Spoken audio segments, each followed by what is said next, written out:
Hello, welcome. I'm going to talk today a little bit about Old English heroic poetry, or poetry that features battle, and some of the conventions associated with representing battle in Old English verse. Yay!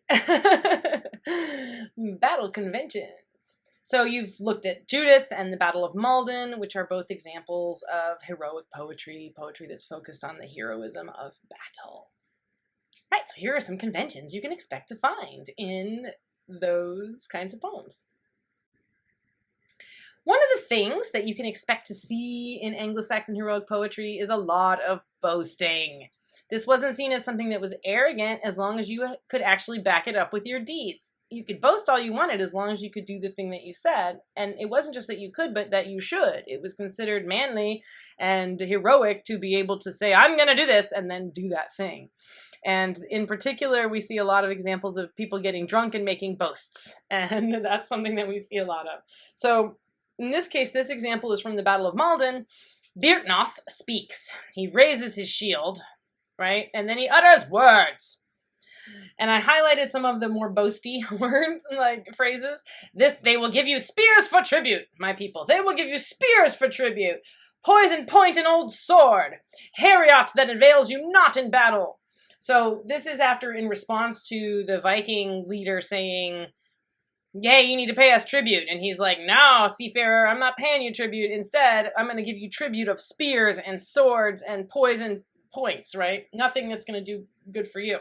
And then he goes on to say, here stands with his host an undisgraced earl, he's talking about himself, who will defend this country, my lord Ethelred's homeland. So Beartnoth is Ethelred's thane. Folk and land, right? Heathen shall fall in the battle. That's another claim. We're going to get you, we're going to kill you. Other one, not so easily shall you get treasure. Point and edge shall first reconcile us, grim battle play, before we give tribute. So he's not going to do it. Of course, he doesn't meet his boast because he ends up dying. But, he did his best. He tried. And that's the most important thing. Better to die in battle than to run away like a coward for an Anglo-Saxon. Another convention that you will see in Anglo-Saxon battle poetry is the formation and breaking of the shield wall. The shield wall is very important to the Anglo-Saxon writer, to the Anglo-Saxon audience, I guess. That's one of the things they want to hear about. So again, we have Battle of Malden quotes. He ordered his men to form a war hedge. War hedge is a shield wall, a hedge of war, right? With their shields and to hold the formation fast against the enemy. Then later he broke the shield wall and fought against the foe until he had worthily avenged his treasure giver on the seamen.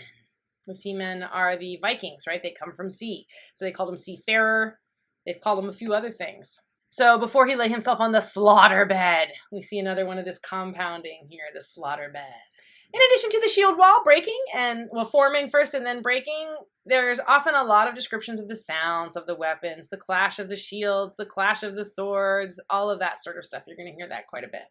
And one of the things that I find most interesting is this convention of the beasts of battle or battle beasts. So you will often see described in Anglo-Saxon heroic poetry ravens, eagles, and wolves coming to the battle to feast on the dead. Very real.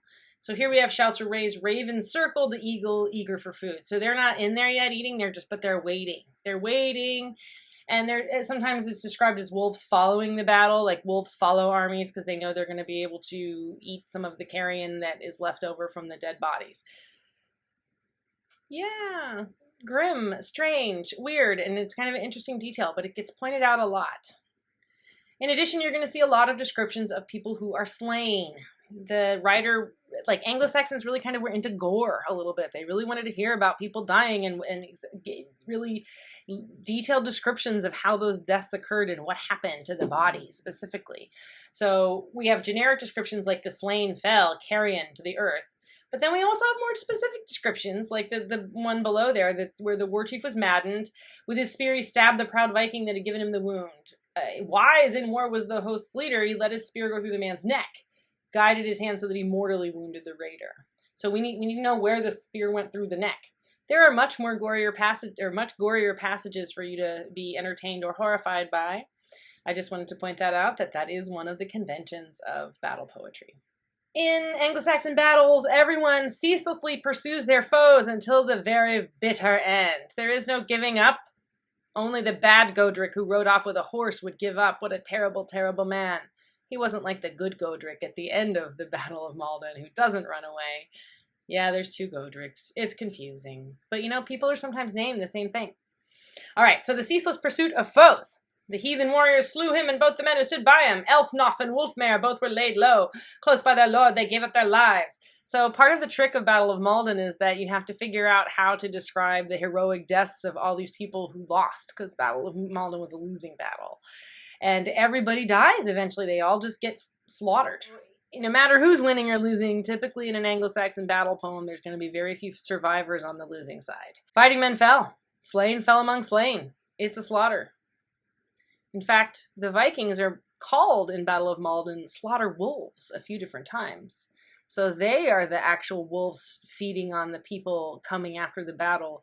They are themselves animal slaughter wolves. So those are a number of conventions of Old English battle poetry. I've given you some examples from Battle of Maldon, but you have Judith as well, which contains battle sequences. So check out and see if you can find any of these in Judith as you're reading it.